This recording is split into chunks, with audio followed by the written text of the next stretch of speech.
In this video, I'm going to dive into episode 1 of my weekly recaps. Now, this video and the future weekly recaps are going to serve two purposes. Number one, I want to document my journey. And number two, what I'm going to do is break down each of my weeks and provide you with tactical and tangible tips and advice that will hopefully enable you to get more out of the next week that you're heading into. So without further ado, let's jump into this week that I just had. So right now, as I am recording this, it is November 6th, and it is about 7 o'clock in the evening. And mind you, these videos that I'm going to be coming to you on Sundays, I don't have time to send them to my video editor, so I'm not going to have all the fancy stuff that I typically have. It's going to be raw information that I'm just delivering to you, and I'm going to be sharing with you me.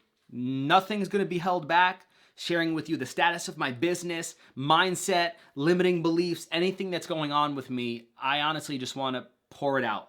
Like I said, because I genuinely want to help you, support you, walk side by side with you, but also I want to look back at this in a year and say, Devin, you came this far. And that's been something in my 24 years of life that I look back on now and I say, I wish I would have done more of that.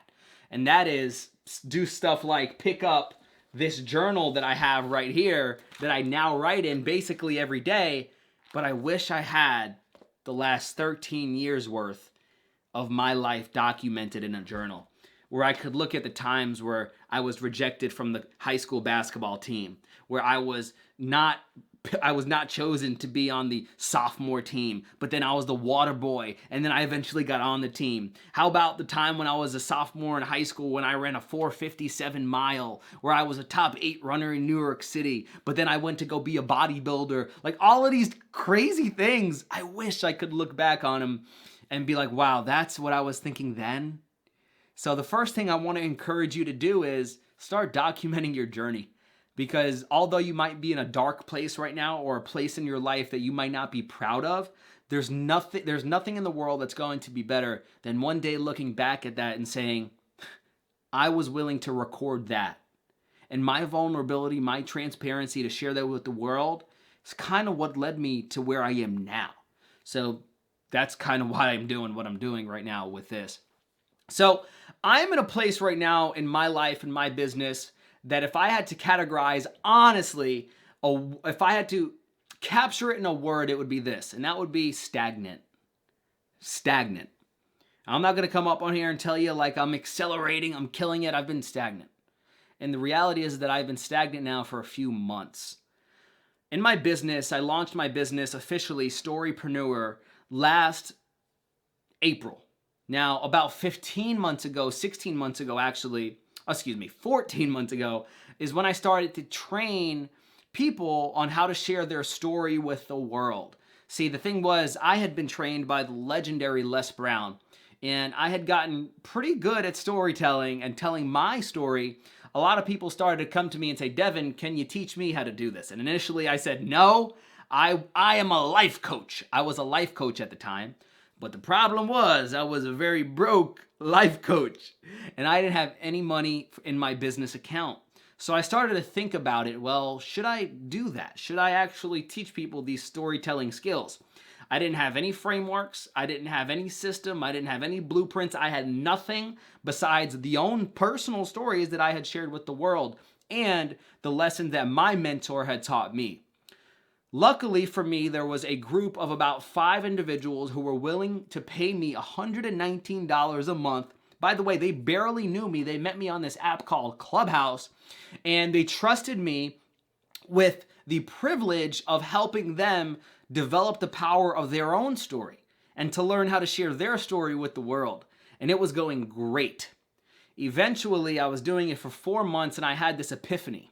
Have you ever been in a position in your life where something was working, but then you started entrepreneurialing, and then you got 10 other ideas that came into your head, and it was like, oh, maybe I should try that instead of this because that looks better than this, although this is currently working. I know I can't be the only one.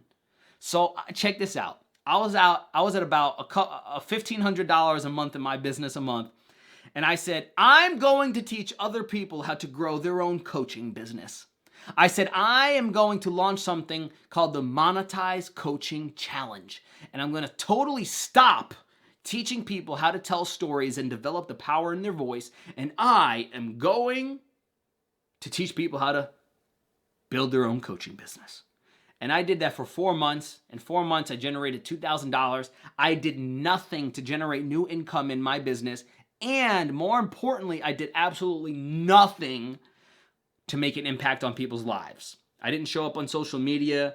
I wasn't doing any email marketing to provide value. I was doing nothing. Why? Because my heart wasn't in it. I was just chasing the next sexy thing, as opposed to just working and continuing to improve upon the thing that was actually working, which was me telling stories.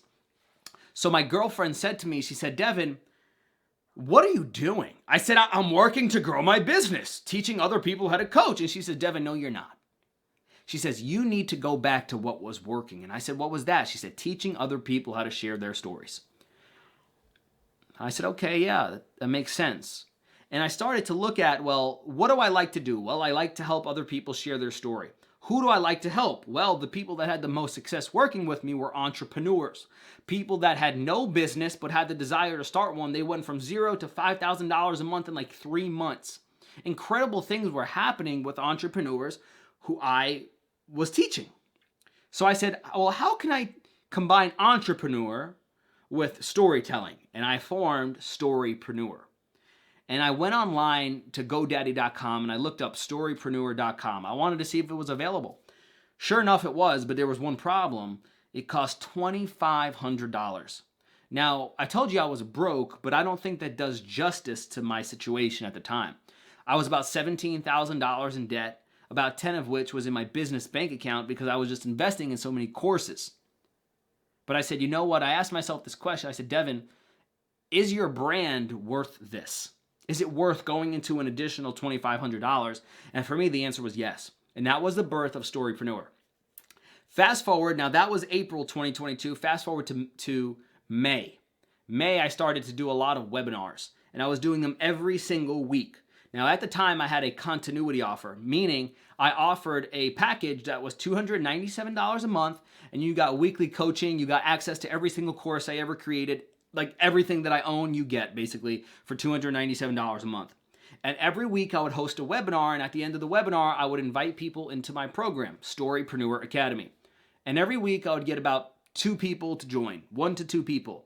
I was doing 100% organic marketing. I was getting most of my people from Clubhouse to come onto the webinar. I had about 10 people per webinar, converting at about 15 to 25% on my webinars. Pretty good. In July, I stopped running my webinars. And I'll be honest, I don't really remember why. I think it was because something else came up and I said, I'm going to try that. Well, that didn't work. And it killed my momentum. And if I'm being quite honest with you, I've made very little money and very little impact. Not as much impact since then. And instead of going like this, like the business was, it's kind of going like this and then someone like this. This is what I learned, and this is the message that I want to share to you. If something is working, continue to work it. If something is working, continue to work it. I had momentum every week, 1 to 2 people. Think about it. That's $300, but let's say the average person stays for 6 months. 6 times $300, $1,800 added to my business every 6 months per person. So let's do the math. I don't know the math off the top of my head. Let's say I get 2 people per week. That's 8 people per month. To 8 times 300, an extra $2,400 a month. Let's times that by 12. You can do the math and see what would happen in 4 years' time, right? But I started entrepreneurialing. I started to get shiny object syndrome and think of all of these different things, and it killed my momentum. And I stopped doing what was working. And despite the business not growing, here's what I started to realize. The internal conversation that I was having started to become different. Devin, you can't get leads. Your traffic isn't there. Nobody's coming to your free stuff. Why would they pay you? And all of these limited beliefs that honestly I'm still battling with right now started to pop into my mind. So I say all of this to kind of frame the picture for you as to where I am right now. Business ain't growing. My mindset is something I'm working on because it hasn't been in the best places. My environment isn't as good as it should be. I just got done eating this bag of chips, and I know I shouldn't be eating them. Been overeating, maybe not even exercising as much as I should be. I haven't been the Devin that I've been in the past. And I get it, guys. I'm a coach, right? I'm supposed to be perfect. But that ain't the Devin that you're going to get on this channel. Because I want to share what I've been going through and my experiences and just share it with the world. Well, who cares? I'm going to die one day anyways. I'm not going to die being fake. So I say all of that to say that this past week, I haven't been the best me. There's been a lot of ideas of, Devin, you know you have to do this, but you are not doing it. And there's been a lot of times this week where I fell asleep at 7 p.m. exhausted, waking up the next morning saying, what are you exhausted from? And maybe you've woken up like that or gone to bed exhausted, looked in the mirror and said, you are so tired, but what did you do today to move the ball in the direction of your goals and dreams? So that's where I am. And it feels kind of liberating to share it with the world instead of putting on a facade of everything's great, I'm a coach. No, like this is the reality of it. The leads haven't been coming in. I haven't been doing what I should. I've been overeating. That's just me right now.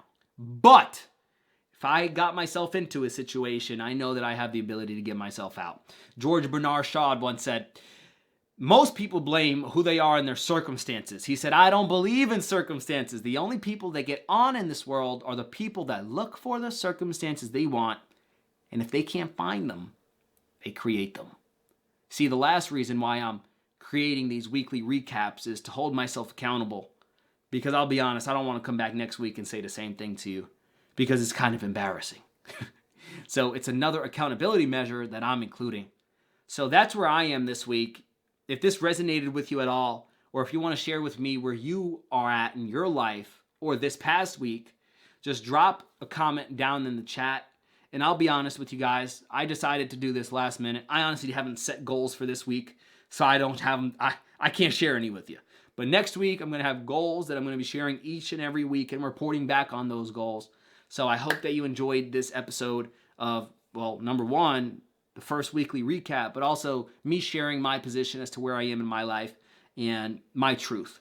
So thanks for watching. Make sure to subscribe if you enjoyed this episode. If not, that's okay. I still love you, and there's nothing that you can do about it.